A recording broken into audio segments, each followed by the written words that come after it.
All right, so let's begin. I think last time we met, I don't know if we finished. Did we finish this section? I know, the hair brings the news about the lion um, falling in the well to the other animals. Did we finish that section? I think so. I think we are right at next section. How to? I have line 1355. I may be wrong. Okay. Well, then, we'll just go from there. So I think the last time, one of the things that we got words on from Rumi was about the fact that the image that we see in others is the image that we portray. So it's basically us, which, we are putting out the image of falsehood, perhaps certain, times, or an image of that is not necessarily, something that we like. And then we meet or we see that reflection in others. And once we see the reflection in others, we tend to judge them as though they are not perhaps as as good as us, or they're not as whatever. It's all about a specific judgment that we pass, and then Rumi is telling us that that judgment is you know is just us judging ourselves. So having said that, the we went into better understanding. So he gave us a very specific uh, guideline towards that. It says the things you see in others which offend are just your own faults shown through them, my friend. Your being's mirror image lets you see your cruelty, baseness, and hypocrisy. You are beating up yourself. The foe is you. You're swearing at all. You're swearing at yourself and cursing too your own bad faults. If you only, your own bad faults, if only you could see, you would then become your own fierce enemy. You have pounced upon yourself, you simpleton. It's just as mad as what this lion's done. And then, on reaching your own nature depth, you'll know the vileness comes from you and not your foe. Okay. And later on, he also started telling us that there are certain lenses that we have, in our lives, and we wear these lenses, and these lenses are, distorting our vision. Our vision is basically, getting distorted because of these, corrupt, lenses that we have.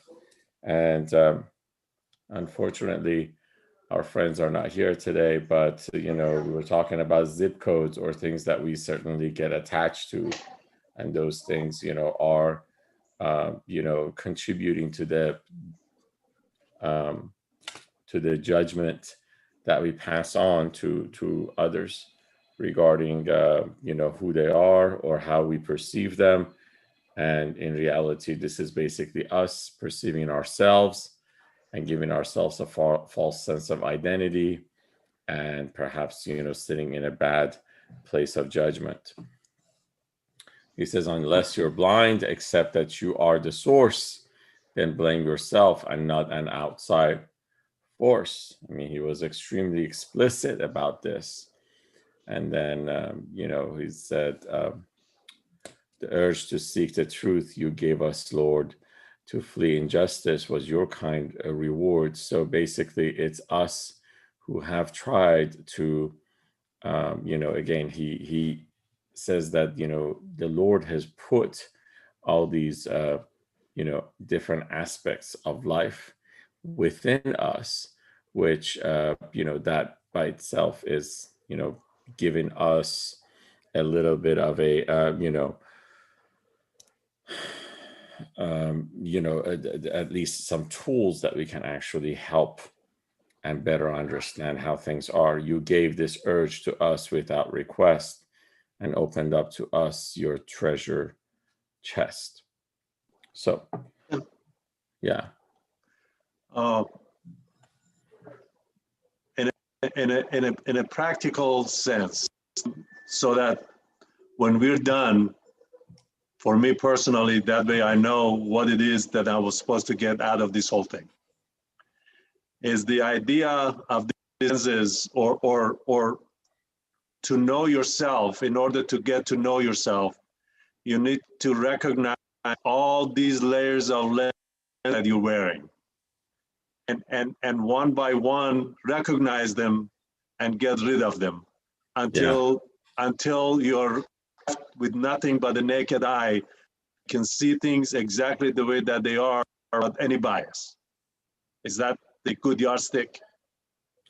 I think so. I mean, again, when it comes down to understanding, and again, this is us basically,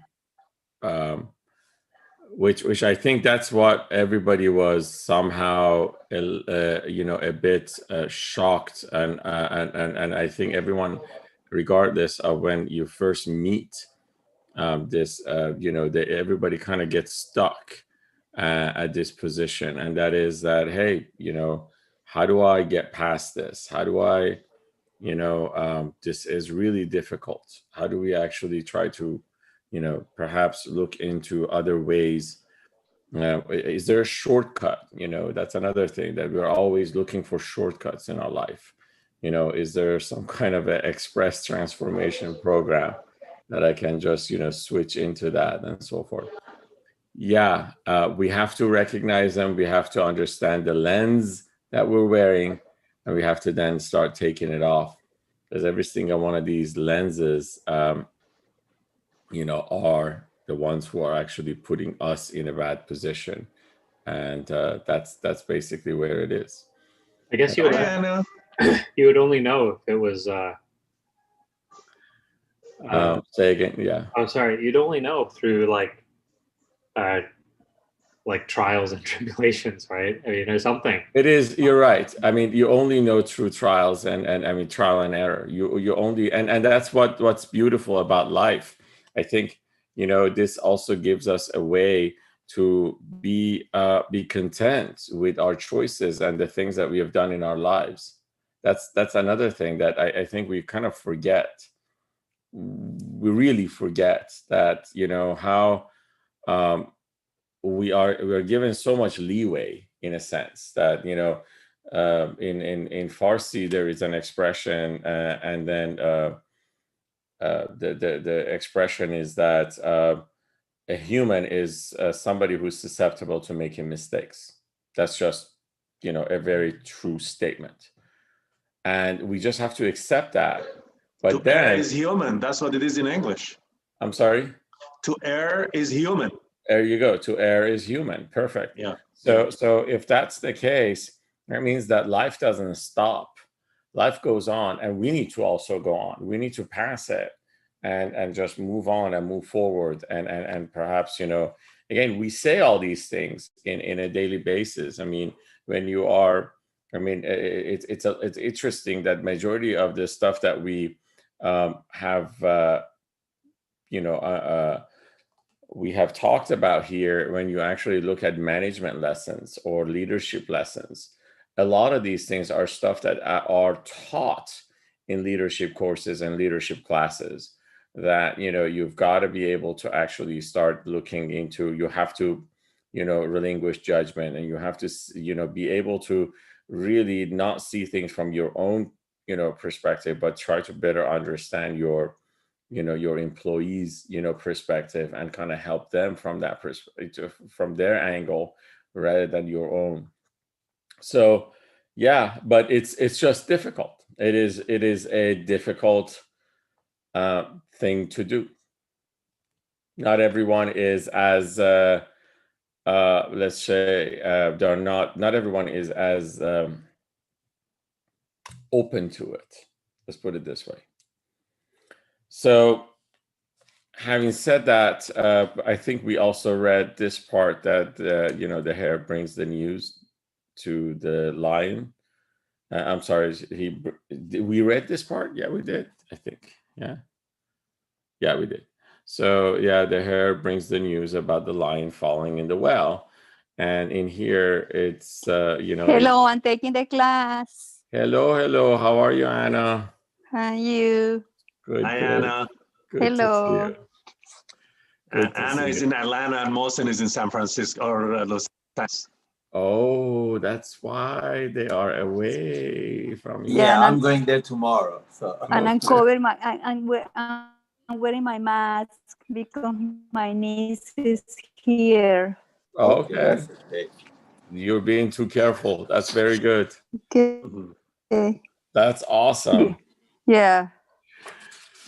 So, okay. So another part that we brought up, I think, was the fact that using the words of God, who said it sprouts the praise of God, each leaf and fruit then shouts. So he again tries to tell us that regardless, you have to understand you are at the presence of God, and everything else that's around you is also at the presence of God. Souls that are bound in bodies made of clay feel ecstasy when they can fly away. And of course, the lion, he gold the lion, who now burned with shame, a lion hers can slay, must be to tame. So in this case, if you remember, we talked about the fact that Rumi, compares a true seeker or a true lover to have a lion's heart. And in this case, he's talking about the fact that somebody who's willing to go through the trenches of life, and who's willing to at times, put down his ego and pride and so forth, is a lion.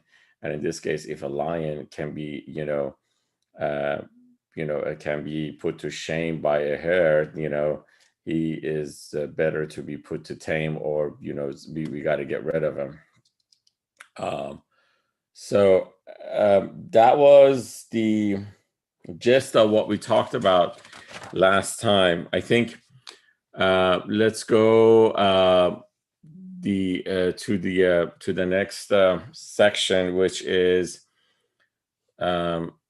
so the beasts of prey gathered around the hare to praise him. So basically now everybody is fairly happy about the fact that of course the lion is gone now, so therefore they can actually have a very easy life for the foreseeable future until another beast shows up.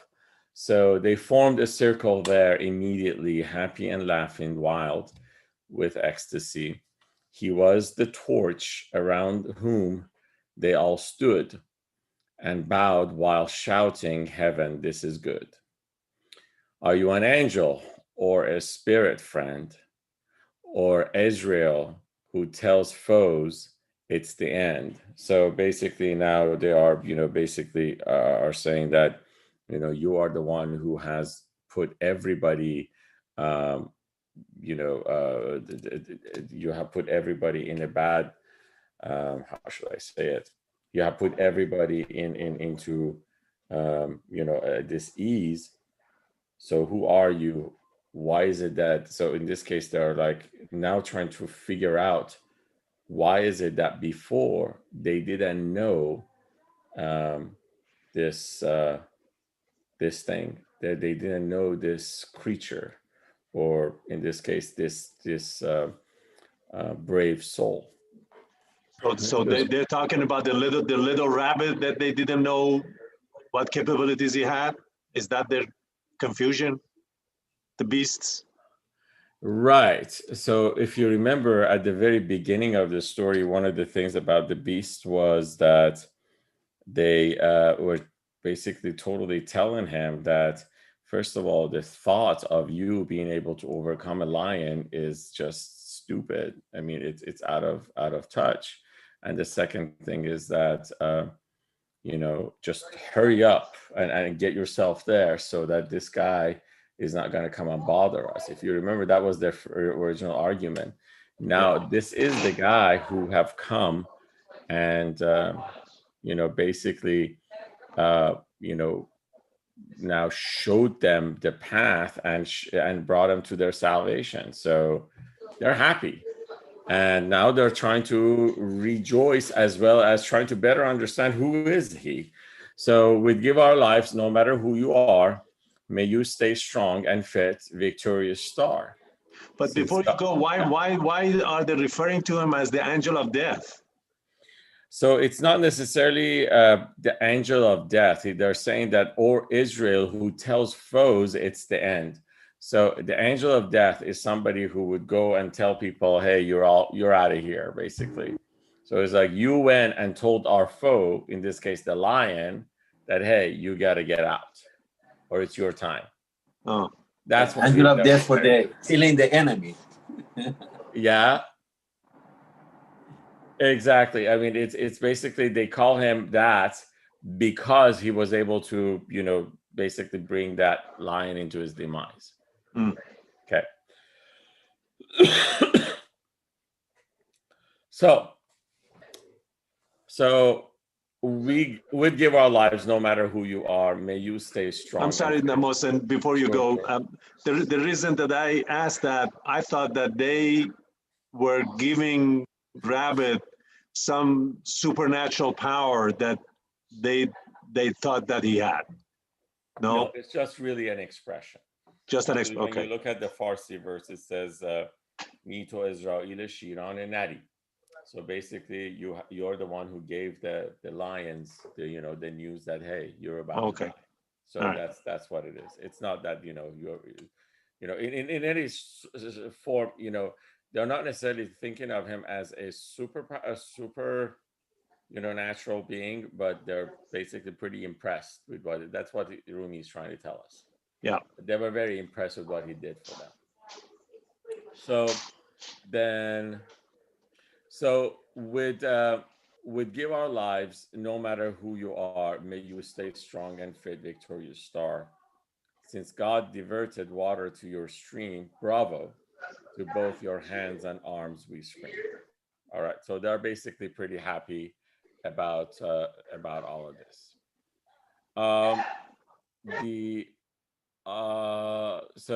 So please tell us how you thought up this fine trap and rubbed it in his face with a hard slap. So now they're like, tell us what was your trick.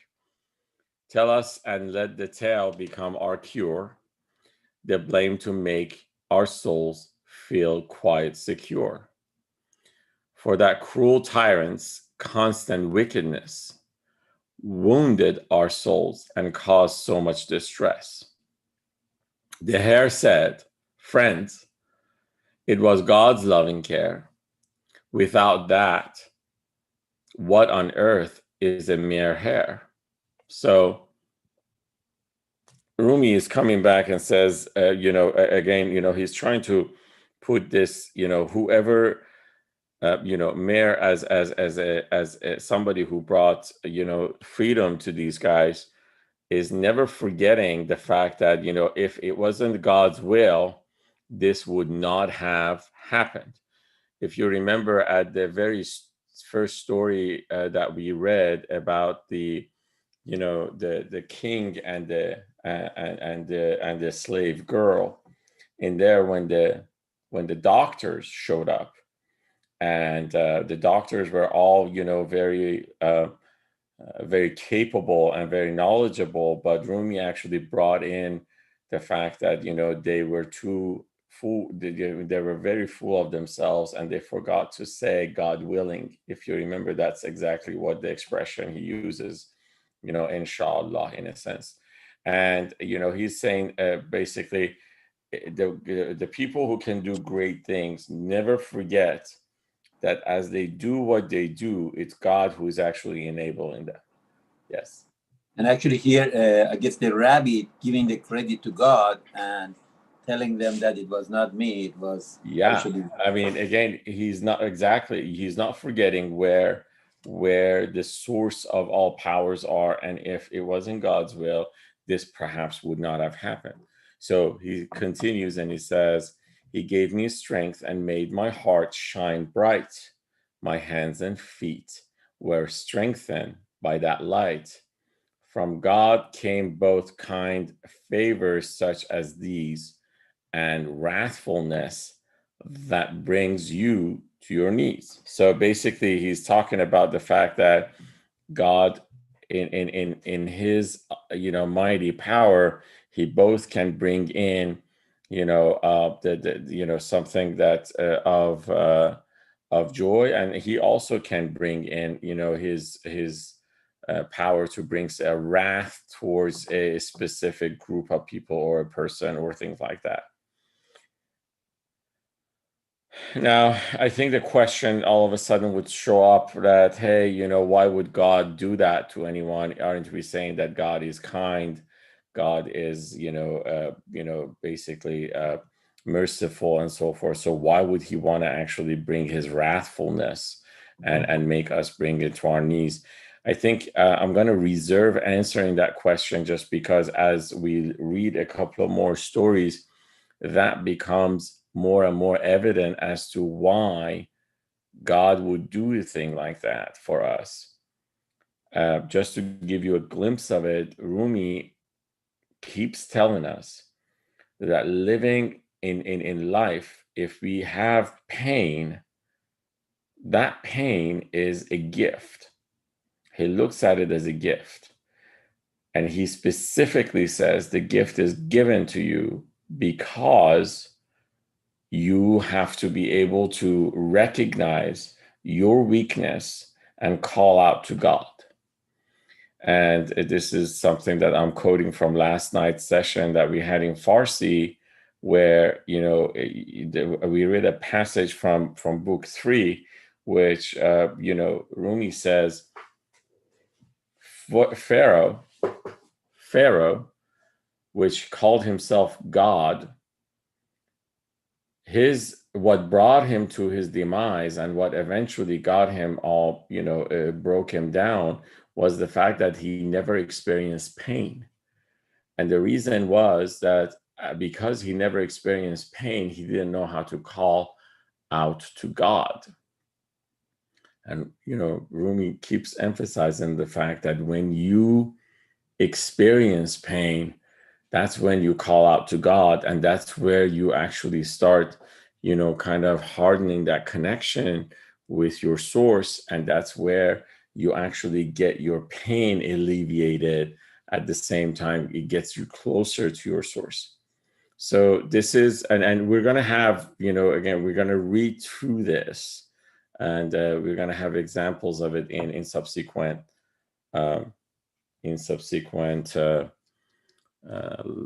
stories.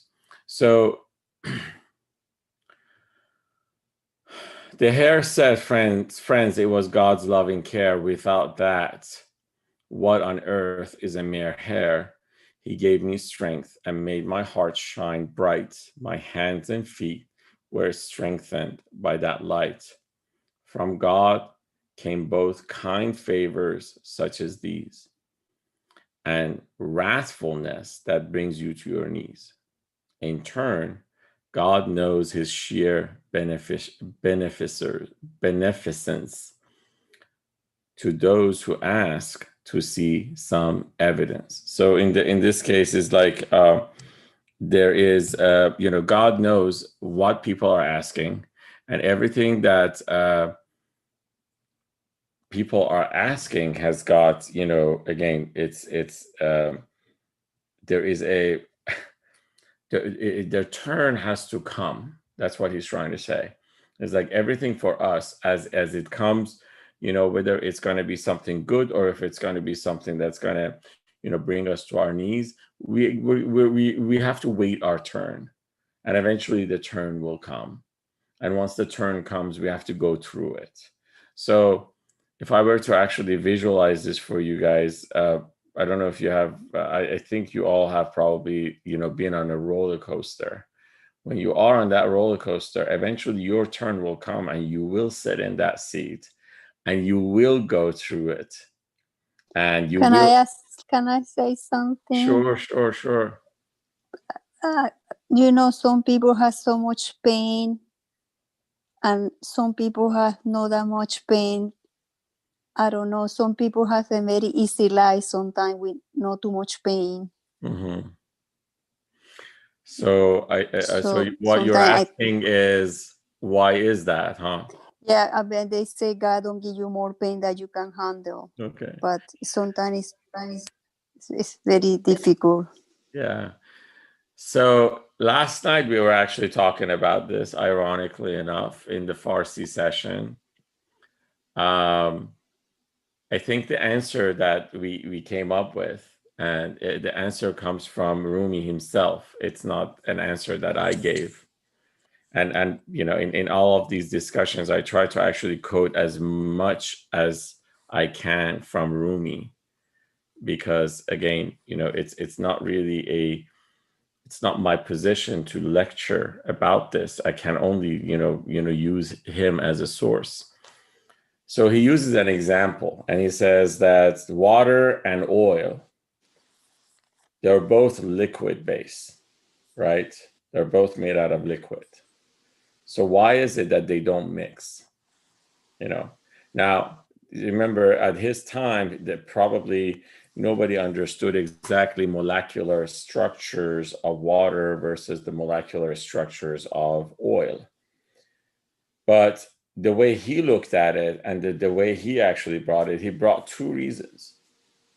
He says one is probably there is a specific purpose to it and we still don't know. So if that's the case, I'm okay with that. And then the second reason that he brings up is that maybe this is just because we need to always be at awe with God. Now, having said that, we look at life from our perspective. And in our perspective, what we see and what we identify with is this life which is full of opposites. And the opposites that we look at are sometimes a pain versus pleasure. And we identify with both of these things, right? So as we see them, we're like, all right, so-and-so, in accordance to what I see from my perspective, is living a pleasurable life. And what I see from my perspective, this other person is living a very painful life, right? But our perspective is, what Rumi is trying to tell us is that our perspective is limited. So if we have this limited understanding of what life is or how life is portraying itself, then we probably have to, reserve that judgment. Another question that most of the time people bring up is, what is the difference between a child which is born, for instance, in America versus a child that's born in Africa? What's the difference between these two? Why is that? So why is that, for instance, a child, when he's born, is born in a pretty, how should I say it, pretty poor continent, as well as, most of the time they're already born with a disease. So why is that? Where is God's justice? And the reality is that we do not have that. I mean, our perspective is so limited that we don't quite understand where that's coming from. Okay. So this is key for us to better understand how this thing works. I mean, we can't answer all these questions. There's just not enough information for us to answer these questions. And answering these questions is also something that Rumi says, it takes us away from the full meaning of what life is all about. Okay. Does he, because for these kinds of things, often it's like, oh, there's an afterlife, right?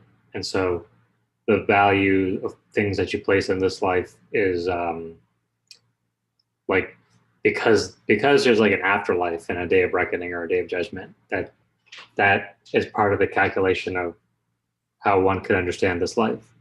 Is in the subsequent books of Rumi, does he talk explicitly about an afterlife, or is it more implicit, or is it not mentioned? Just for a preview.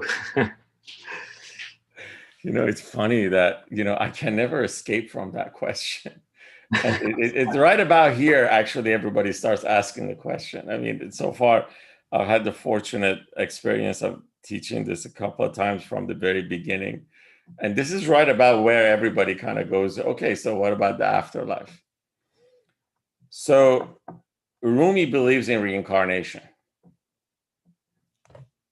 Let me just level with you on that. It's a very complicated question. And it has a very complicated answer.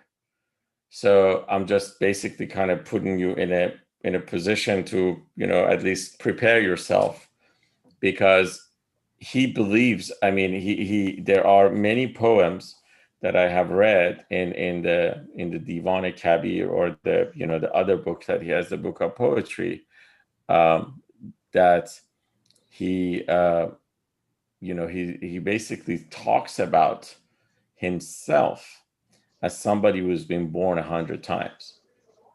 I mean, he used that in a metaphorical way, and there are different interpretations of that. But when you look at it, it is definitely something that, hey, it is what it is. Like afterlife in a never-ending way, or like born in... Life doesn't end in Rumi's eyes. Life is a cycle. It doesn't end. Life is a cycle that he compares to the life of a seed. So how you actually plant a seed in the unknown or in the earth, which is, away from the sight, and eventually it grows and it, gives its fruit and gives its plant, and then eventually it gets cut or it gets burned, and then it goes back to the ground. And the same thing is with us. Life with us is also starting from a seed, which from that seed we are born. And once we are born, we live, we experience, and we go back into earth from a body perspective. And in this cycle, because all of this is done by the will of God, then God is, the one who actually gives us that what we need in order to actually live life. Now, having said that,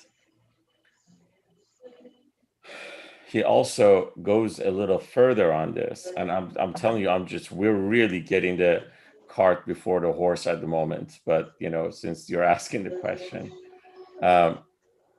he actually puts us in this position that the fact that we are of the, we have a sex assigned to us, for instance. I mean, you have a male and a female, or you have, again, there is a specific to where we're at and all that. That is merely an assignment of our body, and it has nothing to do with our soul. So soul is unisex or sexless in a sense. Soul is just the soul, and it's the body which actually gives, its shape or form to it. Okay. So I hope that answered your question, Metin. I don't know if I did or not, but again. I mean, I think I got enough for now. Yeah, it's difficult in the present state, and as we have read so far, it's kind of hard to perhaps kind of grasp this and so forth. And never forget this, that again, what I've asked you all, and I keep asking, is to keep an open mind about everything that he says. And believe it or not, there are ayahs that he actually quotes from the Quran which support this argument, which is, again, something that, we're going to get to eventually. But it doesn't support it as directly as what he says, but he actually uses parts of certain ayahs that he's like, this is what I'm talking about. So, like, for instance, another thing that I have, at some point people were struggling with, or at least, let's just say, like when I first read over this, like 7-8 years ago, this was a very strange concept, was the fact that everything in this life or in this world is praising God. Not everybody was able to actually even grasp that or even agree to that, in a sense that they were like, this is just not a possibility. It is, this just can't happen. I mean, something that to me, it looks dead. I mean, why do I say that this thing actually praises God? But that's true. I mean, as you actually go into quantum physics and all that, now we know that the smallest particles are also, they have a specific consciousness associated with them. Anyways, I don't want to get too much into it, but I hope I gave you enough to work with for now. So now I have a question. Oh, yes. Yes, sir. Yes, sir. So since he believes in reincarnation, Mm-hmm. wouldn't that put him diametrically opposed to Islam teaching? Oh. No, it doesn't. No, it wouldn't. I mean, and again, we'll get to that. I'm not quite sure if, because again,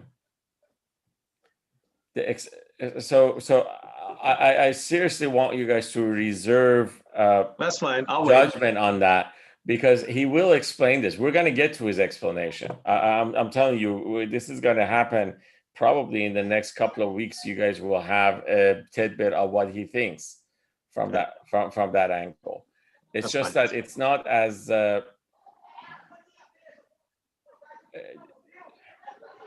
let me open this up a little bit, and again, this is fine. And again, I'm happy that we're having these discussions, because this is what we're supposed to talk about. I mean, as much as we start kind of understanding his world. So he looks at religion. Remember, his only vision into religion, and in this case, we're exemplifying Islam, but he also was very well aware of other biblical religions and even other, other types of worshipers and their beliefs, is to actually get you connected to your source. That is the original plan. That in Rumi's eyes, religion came to teach you how to love, because everything is based on love.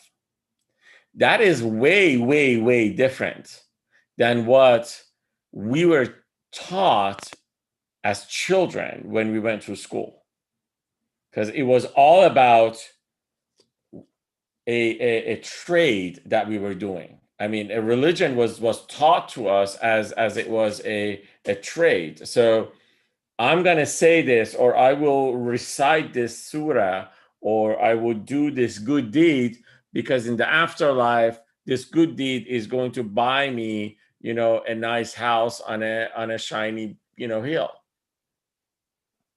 That is what we understood this. Now, imagine that now all of a sudden, this guy is coming back and saying, wait a minute, no, All I want is for me to fully fall in love with my creator and with my source and become one with him. Well, then that all of a sudden just puts everything in a different perspective.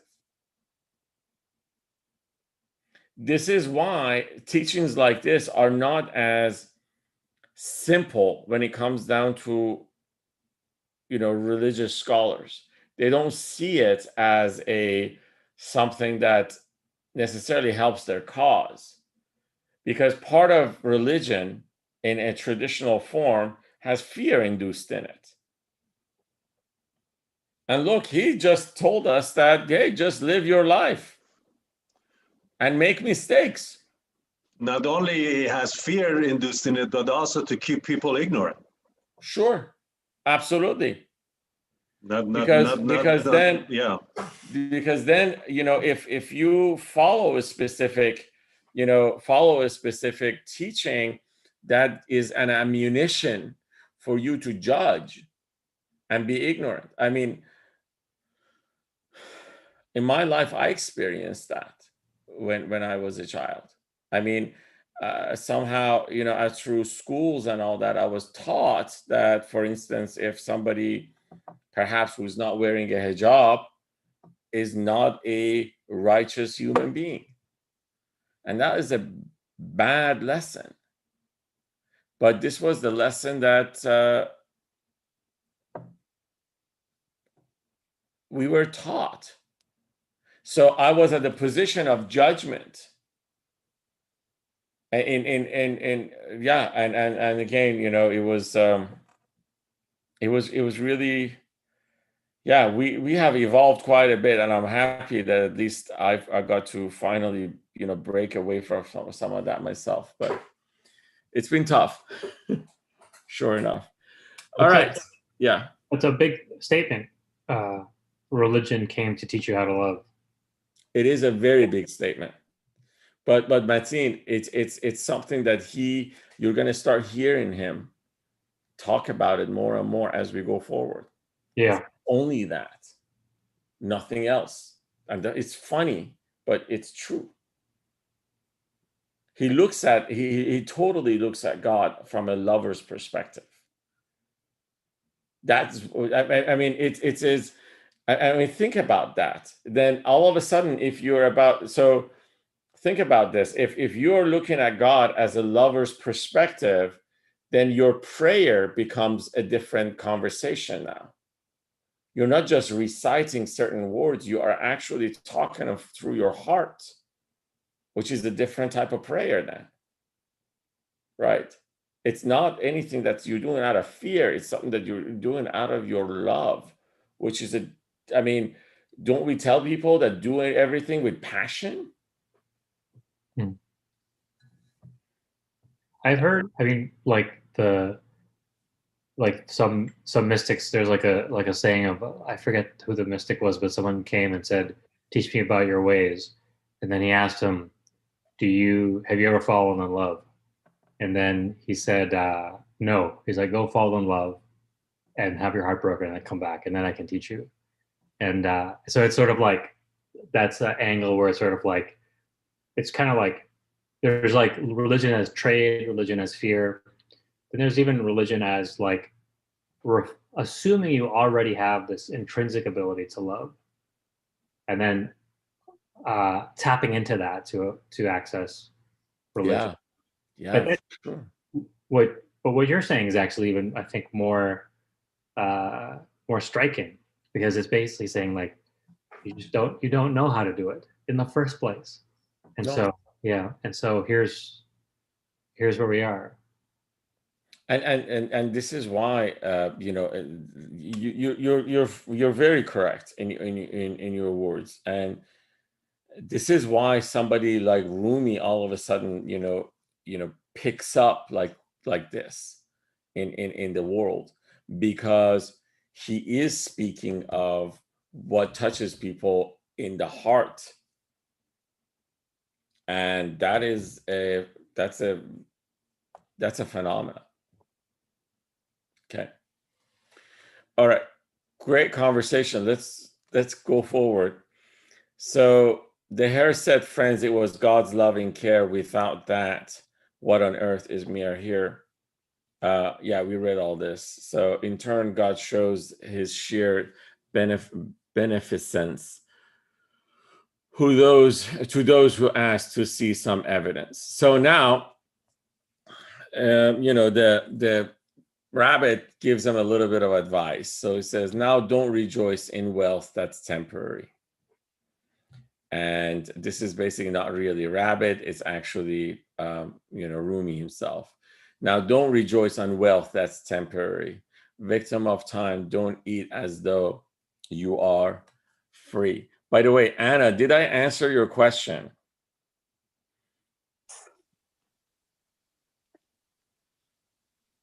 Yeah, you answered my question.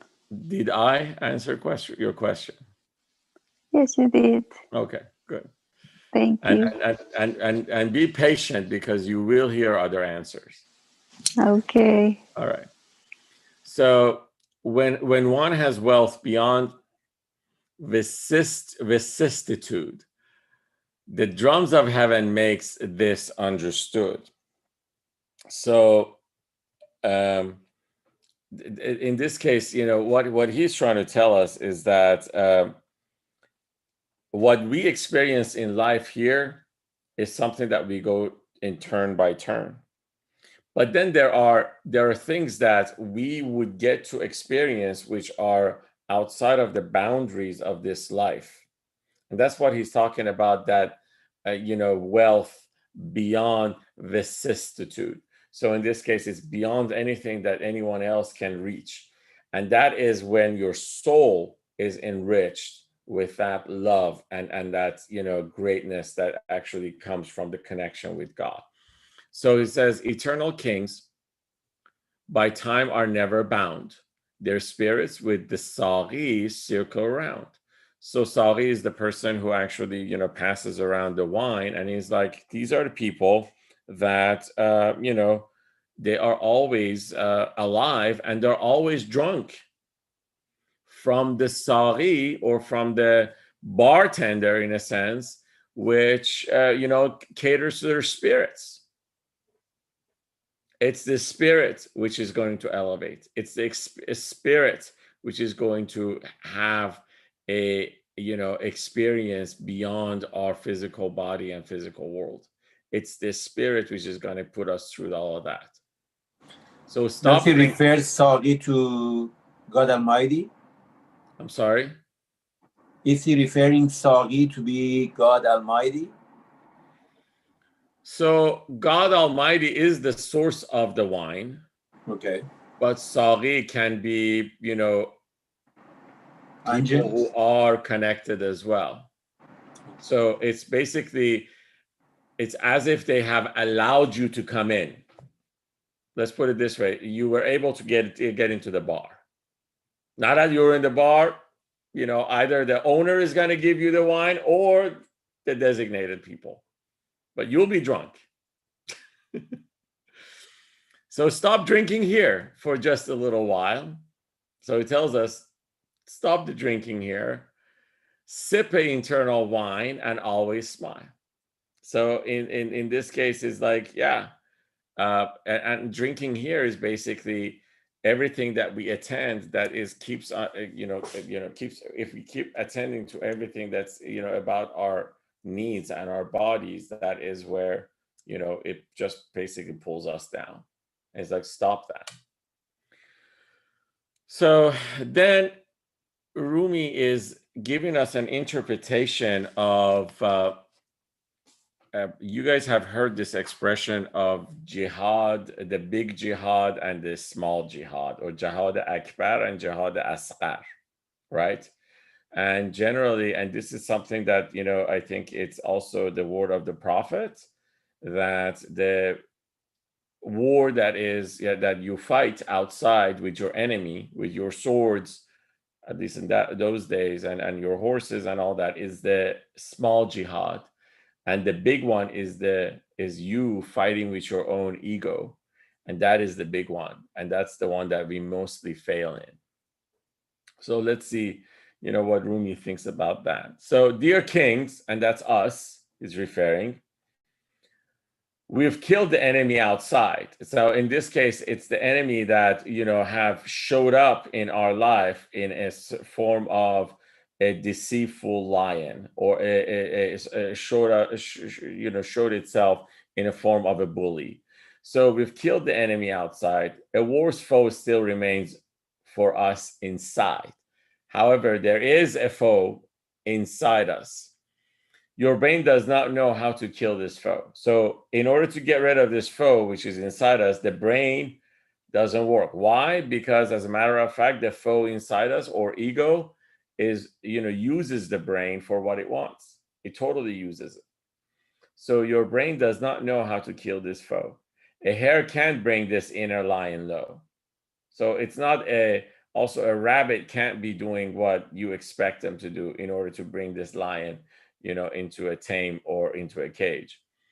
The self is hell. So now he's talking about ego. So when he's referring to self, it's the ego that he's referring to. So the self is hell, a dragon wishing harm. So remember, he is literally using the word dragon even in the Farsi version. He actually uses the word dragon. That is a very strong reference to ego. It is, and Rumi he does not hold back, and he just lets it out. And he, basically he's like, this ego is that dangerous. So the self is hell, a dragon wishing harm. The sea can't cool it down or keep it calm. So even if, we bring the sea into this dragon, because the dragon is, also in the mystical, or in the, in this old stories, the dragon also, spits out fire. It's like, it can't be cooled down. I drank the 7 seas, was fully drenched. So this dragon would also drink the 7 seas. And the human's burner's thirst was still not quenched. It's like, even if you actually give him the 7 seas, and he's actually trying to, to use metaphors on this thing, that if you even give him that much, it would never be satisfied. And realistically speaking, our ego, think about it, our ego is never satisfied with whatever it has. You always want more. You always want more variety. It's always the ego. He keeps on wanting more. He wants more colorful stuff. He wants a bigger house. He wants a bigger car. He wants a faster car, a shinier shoe, a better watch. It's all about what ego wants. And this ego, again, a lot of businesses actually are based on ego and ego's thirst. So, I drank the 7 seas, was fully drenched. The human burner's thirst was not quite quenched. The infidels, whose hearts are hard as stones, enter this fire ashamed with screams and groans. So in this case, it's saying that, and this fire of our ego is something that actually people who don't believe in love, and who don't believe in this, the story of the lovers, and how to connect with that eternal source. It just consumes them. But hell's not hell's not sated by such fool at all, at least until the Lord should finally call. So hell, again, the hell now that he's talking about, think about this. He is looking, so he's referring to the big jihad, or jihad akbar, right? He mentions that this is the a jihad, or a war with self. And now he's referring to the hell that's within us. So we can deduce from this that the hell and heaven is something that's eternal to us, not outside of us. So he says, but hell's not stead by such food at all, at least until the Lord should finally call. And this is also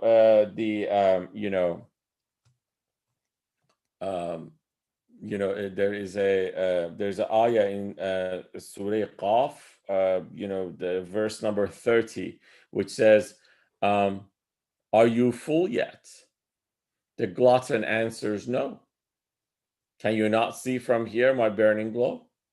So everyone has interpreted this, that there is an afterlife, and in that afterlife there is a hell, and that hell is going to have space for all the infidels and everyone who didn't do this and that and blah, blah, blah. The reality is that no, it's actually within us. It's our ego. And the more you feed it, the more you want, and it's never satisfied. It just never is. I was going to ask you about heaven and hell earlier, but I didn't. So good. So there you go. See, answers are going to come to you, Metin. It will come to you. So are you full yet? The glutton answers no. Can you not see from there my burning glow? It makes the world a morsel, swallows it, then screams, is there not still another bit? So realistically speaking, actually, if you were to just again look around us, look around you, and look around, and your life experiences, people are not satisfied with when you actually get a promotion, when you get a house, there's always something above you. There's always something bigger. There's always something faster.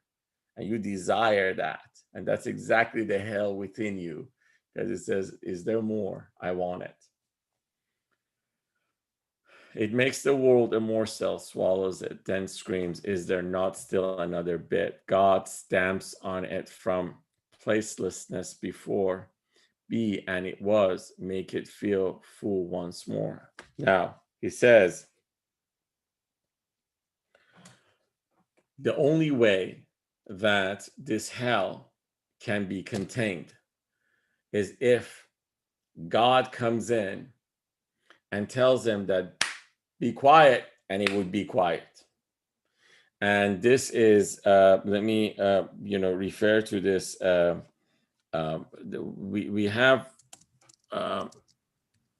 We have read this before, but I want to read it again from the Quran. Just give me 1 second, if I can.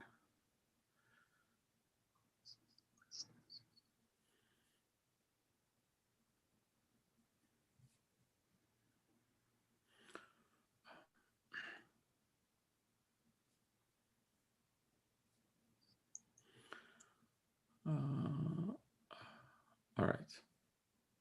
So this is Surah Al Imran, and it's the verse number 47. And I just want to bring this part into.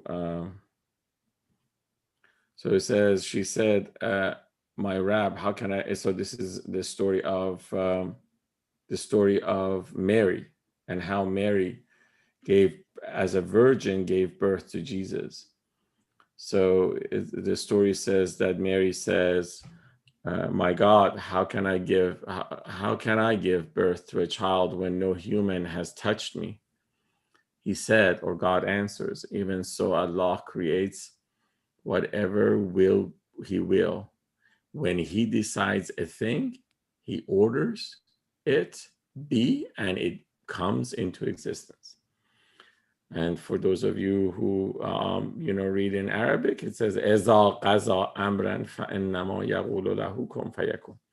This is really important. The part that it says that when God decides, so there is a point that this is the will of God. If it is the will of God, and when He says that I need you to be, and it will be. Okay, I want you guys to fully, be in content with this, because this part, He orders it be, and it comes into existence. This part is the cornerstone of how Rumi looks at God's ability to interject and shape lives as he feels, or as he sees, or as he perhaps, I don't know what the right word for it is, that, but as he sees fits. So getting back to the line that we were on right now, God stamps on it. So this is hell, as it consumes a lot. And where he stamps from it is something that we are not, privy to it, because it's the placelessness, or it's the place where we can't quite understand or see before, and it was, make it feel full once more. So he says, be, and it was. So God says, hey, be full, and you are full now. That's it. Our stubborn selfhood is part of hell. I think so he is now, go ahead. Oh yeah, I'm not getting this with God stamped on it from placelessness before kun fayakun. So before existence. No. Placelessness is not before. It's not before. I see what you're saying. So, so the before part. Let me just. The before is not helping the entire thing. So take the before out. It's God stamps on it from placelessness. It should be tells it to be, and it was. Make it feel full once more. It's not before. Okay. Bad translation. Let me just do this. Okay, that's easier. Because so where God is not the place. It's placeless, right? We already agreed to this, that if we cannot put God in a place, because that just totally messes the entire definition of what God is. So he's in a placeless place. So from that placelessness, he comes and says, hey, be, and it is. Okay. Thank you for that. Our stubborn selfhood is part of hell. So he just basically is directly giving it to us now. Our stubborn selfhood is part of hell. Parts show the nature of the whole so well. So there is a hell within us. So because it's part of it, so just like how we believe that there was a breath of God that was blown into us, this self is also a breath of hell, which as you connect to that endless desire that the hell has. It's God who must deal out the fatal blow. Who else can pull the strings, unfire this bow? Now, so in this case, he's talking about the fact that if you were to kill this, ego, there's only person that can kill it is God. And Rumi keeps asking for it to be killed. Rumi doesn't want, because remember, he's looking at him from a perspective of a dragon. He doesn't want to tame the dragon. He wants to kill it. He doesn't want it. It's God who must deal out the fatal blow. Who else can pull this string, unfire this bow? The straight arrows only will God's bow admit. Your bow holds arrow crooked, bent, and split. So he's now using the example of a bow and arrow. So in order for you, I don't know if you guys have experience, shooting an arrow from a bow, but if the arrow is slightly bent, what's going to happen is that it would not go towards the target. It just will miss the target for sure. So the arrow needs to be extremely straight. So he's telling us that it's us who need to make sure that our arrows is straight, because as this gets pulled by God, if the arrow is crooked, it's not going to get to where it's supposed to get to. And in this case, it will not kill our egos. So straight arrows only will God's bow admit. Your bow holds arrow crooked, bent and split. To leave the bow, the arrow must be straight. It then won't fail to fly and penetrate. When from the outward fight I turned around, the war inside our soul was what I found. And that's basically the outward fight is the fight that we have with, ensuring that we have the right friends. We have the right, group of people who are like-hearted and like-minded with us and all that. That's the easy part. But when it comes down to ourselves and our desires, when we look inside, he says that was the hardest fight. The small jihad we have just left behind for a jihad of much greater kind. The strength from God is what I long to win, which can uproot Mount Kof with just a pin. And in this case, the Mount Kof is basically what is referring to. There's a mystical meaning around the Mount Kof or Kof, in a sense, which in the mystic stories, it's the mountain that surrounds the entire earth and actually holds everything together. So it's pretty hard to basically ignore. And he says that it's kind of like uprooting that mountain. That's how difficult this job is. Don't overrate the lion which can kill. The one who breaks himself is greater still. So he's like, there is a lion that can kill and goes into and attacks others and can kill others, right? But then there is a greater lion. That's what he's referring to when he's talking about who. It's that lion who can actually kill himself. And in this case, it's the self within. It's like, the one, that's a greater kill for a lion. Okay. Does that make sense, that last line? Okay. All right. Now he goes into another story. And this story is about the second Khalifa, Omar. Rumi loves Omar. He loves, actually, he talks about Omar a lot. And he also talks about Abu Bakr, but not as much as he talks about Omar. He has actually quite a couple of stories that are, related to him. And he also talks about Ali as well. So these are the people that he mentions. And then, in book 5, he talks about Hussein or Imam Hussein, which is the son of Ali. And those are the ones that I have seen in Masnavi that, he refers to. He fully embraces the fact that, Omar was a connected soul. And let's see what the story is.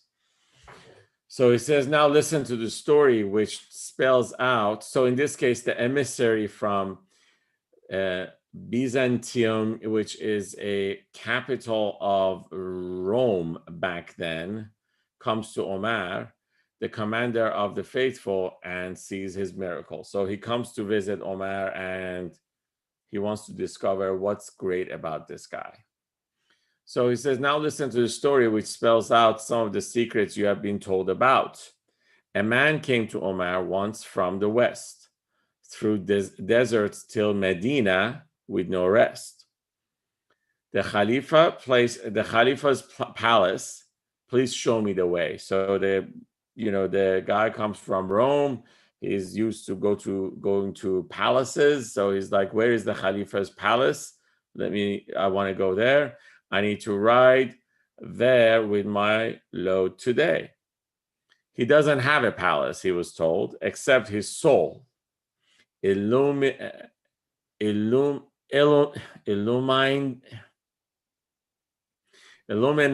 like pure gold. So in this case, they're saying that the palace that he has is within him, not outside. His well-earned fame as leader is secure, though he lives in a hut, just like the poor. How can you see a palace of this kind when one stray hair has made your heart's eye blind?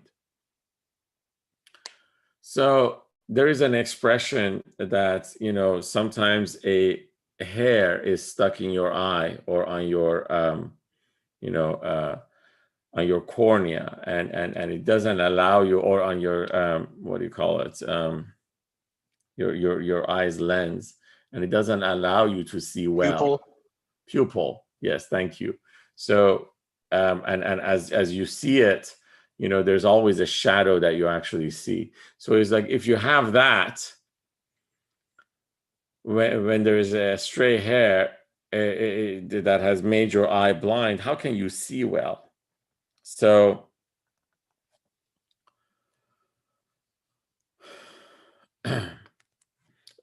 rid your heart's eye of hair to have a prayer of seeing this great Khalifa's palace there. So it's like, because your eye is, doesn't see well in this case, because of the, the illness that it has, which is like, in this case, the hair that has grown in it. You have to get rid of that first before you can actually see the right things. Whoever's soul is free from lust and found admittance to God's kingdom's hallowed ground. Muhammad, purged of fire and smoke's last trace, whichever way he turned, saw just God's face. So the fire that he's talking about in here, the fire and smoke, is basically, remember, before he uses the metaphor of the dragon. So if our self is a dragon, so as the dragon spits out fire, so there is a fire, and of course there is smoke. So it's like Muhammad was purged off. So basically he was able to actually cleanse himself from this self, which was fairly dangerous. Whichever way he turned, saw just God's face. And once you do that, once you actually purge yourself from this fire and smoke, then everything else that you see is God's face. In this case, it's not God's face, it's God's image, or, God's, God's reflection. While you are still the evil whisperer's friend, there is God's face. How can you comprehend? Now, it's like, if you are still not, if you still haven't cleansed yourself from this evil, evil whisperer, and again, it's something that, still within you, there is traces of this self, which, puts you into bad path. How can you actually expect yourself to comprehend God's face, and in this case, God's reflection or God's image? If you have an opening in your heart, you'll see the sun's bright rays, wherever you may be. So you need an opening in your heart so that you can actually see, the bright rays of sun. In everything, God can be seen through love, just like the moon among the stars above. If you place fingertips upon each eye, can you see anything at all? Don't lie. So it's like, you have to be able to actually, again, he's again emphasizing on the lenses that we put in front of our eyes and the way we're looking at God. And he says, if you place fingertips upon each eye, can you see anything at all? Don't lie. Though you can't see things, they all exist. They all still exist. The fault lies curled inside yourself's tight fist. So he's right. Everything that you don't see, they're still there. It's just that you can't see it. And that is a funny metaphor, but it's very true. We don't see God's grace or perhaps sometimes the stuff that we see are always coming from the perspective of pain and hardship. And that's because we have closed our eyes into the gifts that God gave us. We perhaps, we're tired of, hugging each other at one point. Or like every time I see this guy, he wants to hug me. I'm tired of it, And now God gave us Corona so that we can't even shake hands with each other. So God's grace or God's gifts are always there. It's just that we don't see it because we've got our eyes closed. If you place fingertips upon each eye, can you see anything at all? Don't lie. Though you can't see things, they all exist. The fault lies curled inside yourself's tight fist. Just lift the fingers from your eyes to then observe whatever you should want again. Noah, when asked, "Where is reward?" replied, "Beyond, beneath their clothes, their heads they hide." So now he's like,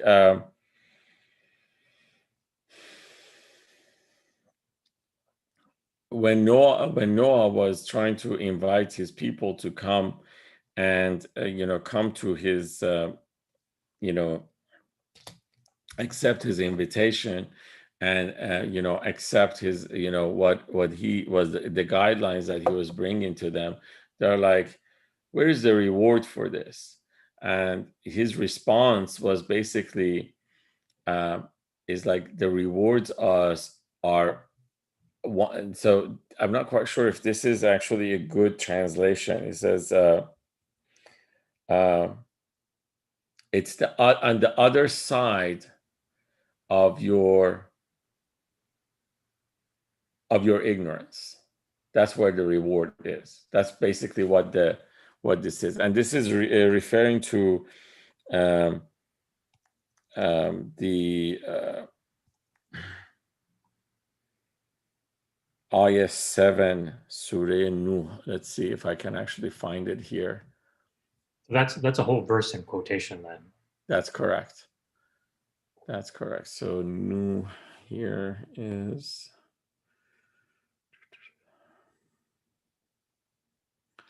verse 7.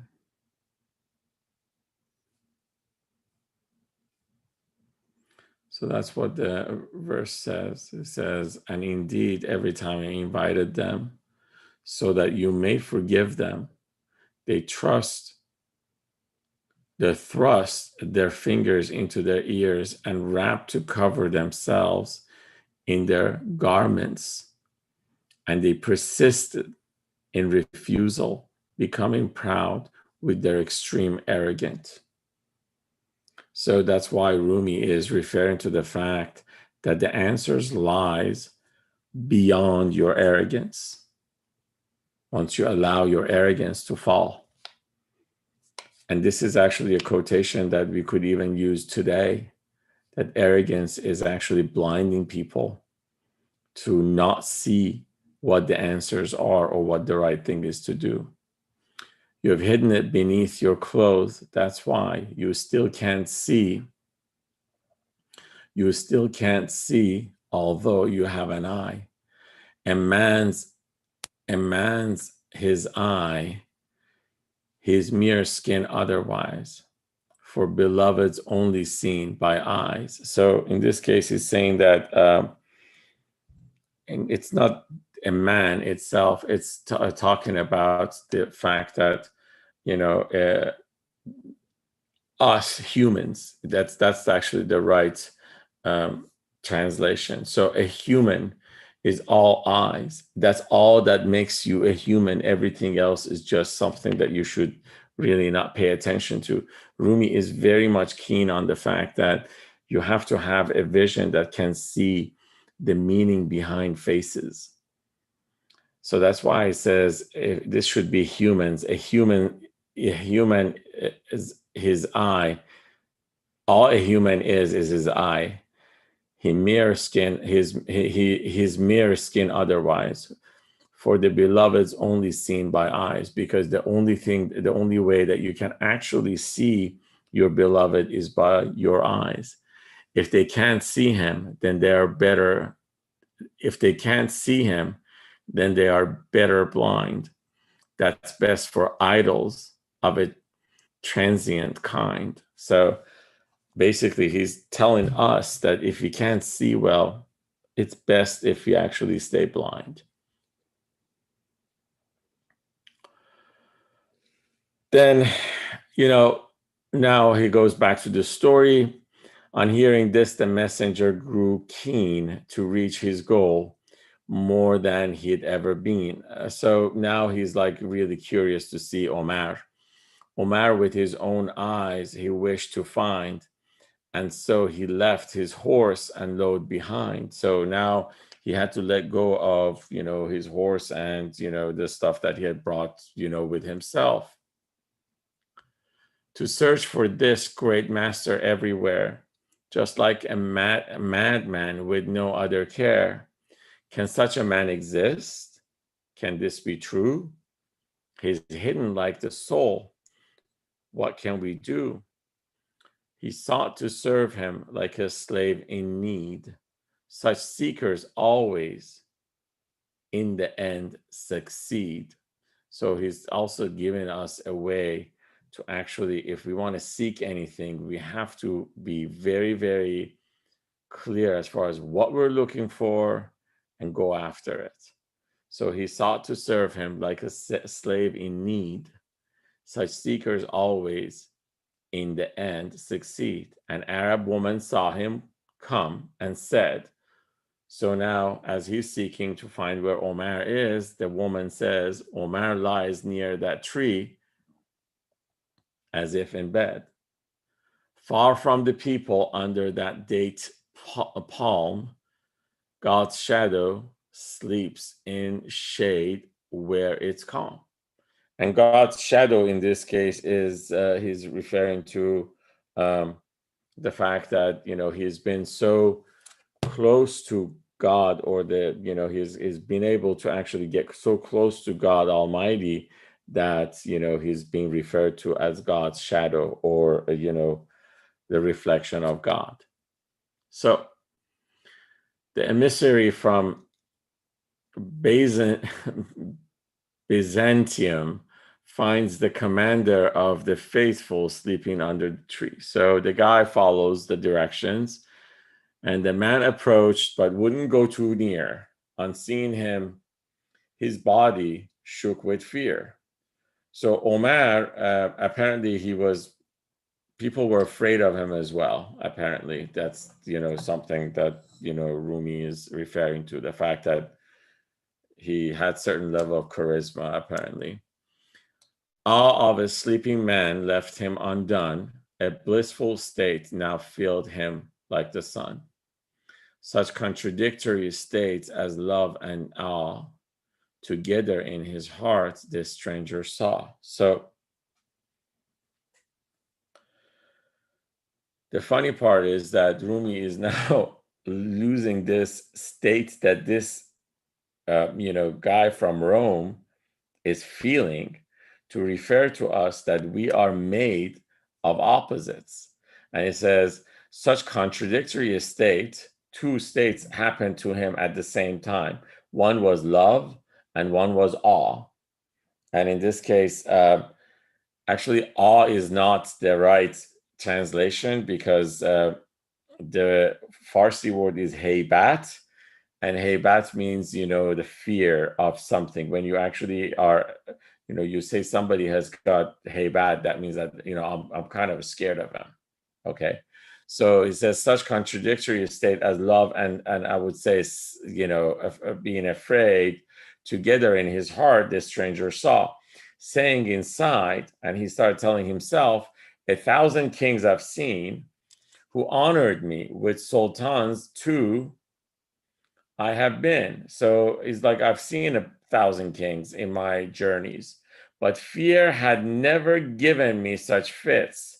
Now awe of this man's robbed me of my wits. Sorry. So it's like his greatness has basically taken everything that I felt I had up until, meeting him. Jungles of lions even I have explored and not turned pale, however much they roared. So I have even, encountered lions, and I've never been scared of them before. And on the battlefield, I've earned renown for acting bravely when the rest are down. I have taken and dealt out such mighty blows, for I'm the bravest, everybody knows. This man lies sound asleep, and he is unarmed. So why do I now shake and feel alarmed? It's awe of God, not just a human being. A man dressed in a gown that I'm now seeing. So he's now basically saying that what I'm experiencing is it's the greatness. I see the greatness of God. Why? Because he has earned that level of greatness, that he has become that reflection. A man dressed in gown now that I am now seeing. Whoever's path is fear of God will find that he is feared by jinn and all mankind. So it's like, in this case, when he's talking about fear of God, he's talking about being the right, being the right and righteous worship of God. With folded hands in submissive pose, he stood until Omar woke and arose. So he stayed there without bothering Omar, and until Omar, got up. He then saluted him and bowed his head. First say salam, then talk, the Prophet said. So the guy knew that, he had to salute Omar, and basically he bowed to him. Omar responded, told him to come near, to sit next to him, and have no fear. Don't fear, for a scared man is quite suitable, but no one for those who aren't afraid at all. So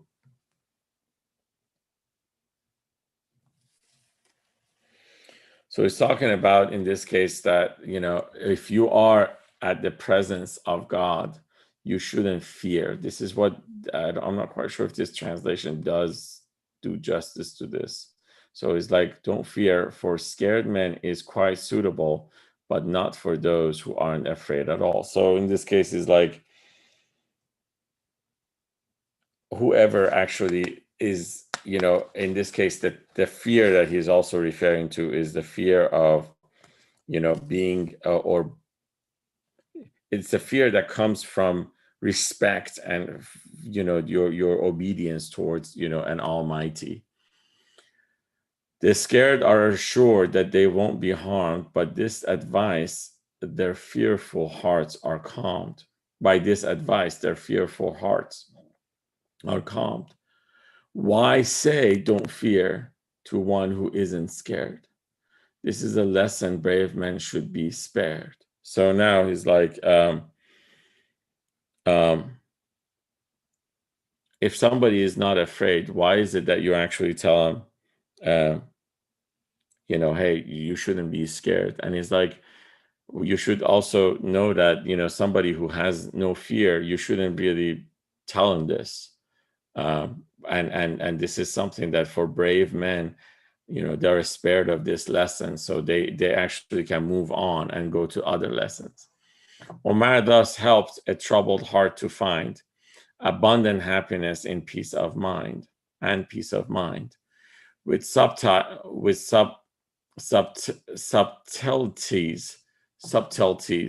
that few can comprehend. About subtleties, yes. It's been a long day. Thank you. With subtleties that few can comprehend about God's attributes, our greatest friend. He spoke of God's love for his true elite and of the states and stations one could meet. So this is now Omar teaching him about what he has experienced. The state is the unveiling of the bride, the stations being alone with her inside. So he's given us an expression about what they call in here a state and station. I don't know if that's the right. I don't know if that's the right translation, but so there is a. This is what he's referring to. It's like there's two levels of, if you want to call it closeness or happiness or what you call closeness or love or being close to your lover. One is where you are invited to a wedding and you see the bride. That is you being at that state. But the one who actually gets to go into the room with the bride is the one who actually has achieved that level. So it's the state and level, not necessarily a station. Okay, does that make sense? So it's your state as far as where you're at and what level you're allowed to go in. Okay, so the state is the unveiling of the bride, the stations being alone with her inside, for her unveiling seen by every guest, but with the groom alone, the bride will rest. The bride unveils for every onlooker, but afterwards he lies alone with her. I mean, as if we could not understand that, he had to just give us, enough, explanation as far as what's the difference between the groom and everyone else. And we got it. Too many Sufis have enjoyed this state. Now, this is important, guys. Remember, we were talking about is Rumi a Sufi? Is he, does he, is he trying to tell us how to become a Sufi and all that? And this is not what he's all about. And in here, he's now basically saying that those who call themselves a Sufi, they have probably enjoyed a state, but few know of the stations that await, or the level that they can actually get to. So not everybody is allowed there. Omar taught him the journey of the soul, spiritual traveling to the farthest goal. So Omar now is teaching this guy about the journey of the soul and where he can get to. And of the time which stands beyond all time, the loftiest station, sacred and sublime. So there is a time that, we apparently he's referring to the fact that before we actually came to this world, and the time which stands beyond all time, the lofty station, so the best place, sacred and sublime, and of the realm in which the spirit flew before this life, both flight and grace it knew. So in this case, I think that it's kind of starting to open up into the fact that, does he believe in afterlife? He's given us a glimpse of it, that there was a before life, and we're hoping to get back to that before life. And guess what? Once we get there, we're going to actually come back here again, and we're going to go back to the before life. And that's just how it works. So, and of the realm in which the spirit flew before this life, both flight and grace it knew, seeing beyond horizons, coast to coast, the outmost faith and zeal it then could boast. So is like if we were able to actually go back to where we came from or the beyond that we were, originally from, we could see coast to coast. In this case, this is all he could tell us because that's all people could comprehend at that time. Thus when Omar saw that he was a friend, he knew this man's desire to comprehend. The sheikh was perfect and the student keen, the rider fast, and the thoroughbred so lean. So in this case, is like if the people or the person who wants to learn is keen to learn, then the sheikh is somebody who would just try to give him as much as he can comprehend. The guide saw he would suit the brotherhood, then sowed good seed in soil he knew was good. So in this case, this is just an expression that the fact that he also liked what he was hearing from Omar, so therefore he decided that this is where he needed to actually plant his good soil, good seed, to ensure that he can grow and get to that eternal vine. Okay, I'm gonna stop here if you don't mind, because the next one is again fairly long. I'm gonna also give you guys a chance to kind of to digest this, because again, as Mateen brought this up, this is exactly where Mateen, I was saying that he's gonna start opening up about our next the life after. This is exactly where it is. So yeah, just if you would, I keep encouraging you guys to read up on these stuff, because it's it really helps. And then from that point on, of course, hopefully we're going to start unveiling other things.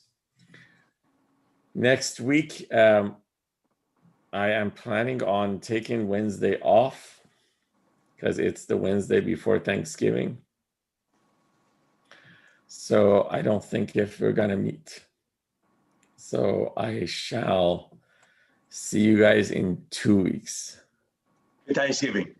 Happy Thanksgiving. And happy Thanksgiving. And I wish you guys a very, very safe holiday. Thank you. You too. All right. So have a good night. Happy Thanksgiving to you too. And I shall see you guys in 2 weeks. Have a good evening. Have a good night. Thank you. Right. Bye-bye.